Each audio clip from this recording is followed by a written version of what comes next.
somebody who had an accident and vegetating, don't think in terms of they died and they were put back, that's not true. It is just that it might have so happened that the life force is so shocked, it is more projected outward than inward, making a decision to be or not to be. Not a philosophical question, a practical question whether the body is fit enough to be or not to be. So if it chose to be, it is not because of medical workers, they might assist. But it is the life which decides to stay because body is still hospitable. Maybe the medical workers make the body little more hospitable than what it would have been without their help. Very much possible. So they did not die, they were in a condition of to be or not to be, they were more projected outward than inward. Even now, you're partially outward projected, mostly inward projected. At that moment it might have been so that you were mostly outward projected, partially inward projected. Even after they're dead, not all of it is gone. If you do not know, we've been looking at this many times. Up to 11 to 14 days, a dead body grows its fingernails and its hair and everything. Because life recedes slowly, it doesn't just jump out. So you cannot spiritually declare somebody dead up to 14 days after the medical death. So, after doing this to be or not to be seesaw for some time, you said be. But the body is only hospitable enough to lie in the bed, not hospitable enough to get up and walk or do whatever a man or a woman is expected to do. I'm not speaking this in this regard, but I want you to look at it as a subject, not as an emotional thing, because then you will not look at it the right way.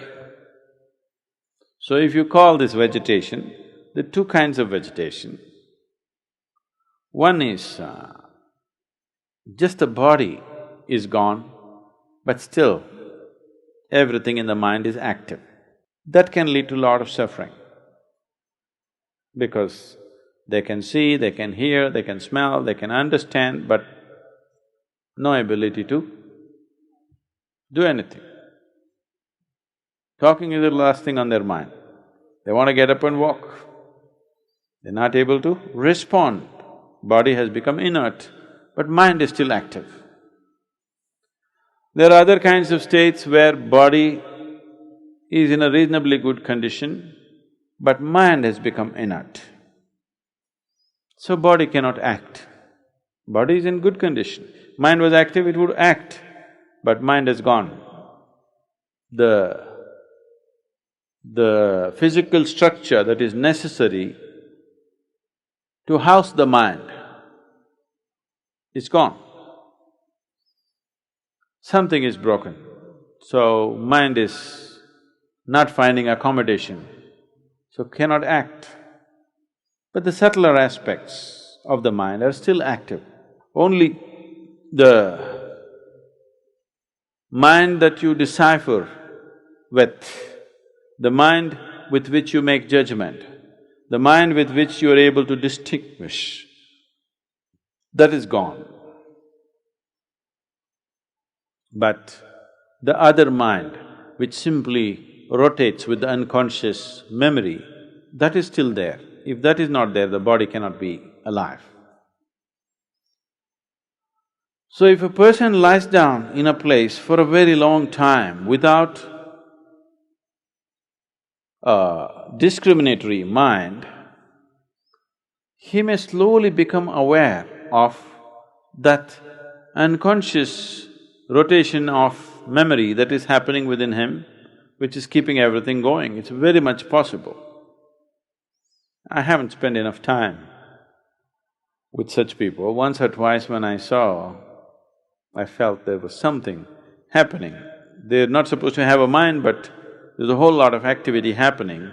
So the unconscious nature of the mind might have come into a kind of awareness because the conscious mind is… the distinguishable mind is gone, so the other part may become apparent, which normally most people are not conscious of. So there may be no active suffering, but there may be some kind of a dazed state which many human beings enjoy very much. Why people want to drink, why they want to drug, why they want to remain in the bed after the sun has come up is they like that. And why they want to meditate.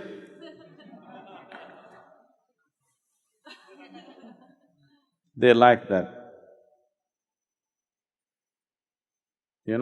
Moving between conscious and unconscious, the borderline, they like to dance on that a little bit. So alcohol, drugs, sleep, lethargy, excessive eating, sexuality, all these things give you that little bit of being on the borderline of neither this nor that. So actually, if his mind is just… the discriminatory mind is just shut out, actually he may be in a very good place, just hanging out. No hassle, no work to do, no nothing. If you keep his body comfortable, if you make sure he's not getting bed sores and this and that, actually he may be in a very comfortable space. The only one who really suffers is, body has become a vegetable, mind is fully alert and active. Now this one will suffer unless he also comes to terms and becomes very meditative within himself. If he arrives at such a thing, it can become a great place for him spiritually. Because now all these people's problem is, now they're all able to sit and meditate for hours. Their only problem is the goddamn legs and their back. If they didn't have this, they would sit like this for days, isn't it? So those problems have been removed for him. No sensation in the legs, no sensation in the back. If he arrives at it, which I believe they will, if I spend a little time with them, I would tell you whether they've arrived or not. If they arrive at it, it can be most productive spiritually. No body, but an alert mind, wow. It's a meditator's dream. Isn't it? Body is the one that's bothering you, isn't it? Initial phases, mind is the torture, but once you deal with it, the only problem is, this is the only thing. You didn't have a body, an alert mind. It's a very good thing, but lot of human beings may suffer that terribly because their whole life has been always comparing themselves with somebody else. Somebody is walking, so they'll suffer. Somebody is talking, so they'll suffer. They can't walk, they can't talk, they can't do what somebody else is doing, so they'll suffer. Even now, when everything is well also people are suffering because somebody has 1,000,000 which they don't have, they're suffering. Somebody has that, they don't have, they're suffering, isn't it? So that same pattern may continue with them. If they get out of that pattern, actually, it can be a really fantastic place to be. No body problems, mind is fully alert.